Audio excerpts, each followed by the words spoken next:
సువార్త 4:24 దేవుడు ఆత్మ గనుక చెప్పండి, ఆయన ఆత్మతోనూ సత్యముతోనూ. అంటే దేవుడు ఆత్మ అని తెలుసు, ఆయన ఎలా ఆరాధించాలి? ఆత్మతోనూ సత్యముతోనూ. ఇప్పుడు ఆత్మతోనూ సత్యముతోనూ అంటే ఇప్పుడు గమనించండి, మనం దేన్ని నమ్మేస్తారని మాట్లాడుకుంటున్నాం ఇంతవరకు.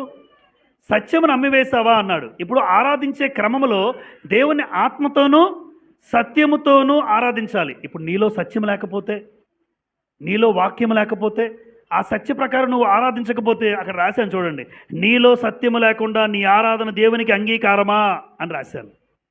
ఆయన ఆత్మతోనూ సత్యముతోనూ ఆరాధించాలని కంటత వాక్యం చెప్పేశాను బాగానే నేను. దేవుని ఆరాధించేవారు ఆత్మతోనూ సత్యముతోనూ ఆరాధించాలి, కరెక్టే. నీలో సత్యం ఉందా? నీలో వాక్యానుసారంగా బ్రతుకుందా? లేదంటావా? ఏషావులాగా, ఆహాబులాగా, హోషేయులాగా, ఇస్కరేతు యోధా లాంటి మనస్తత్వాలు ఏమైనా మనలో ఉన్నాయా? వీళ్ళ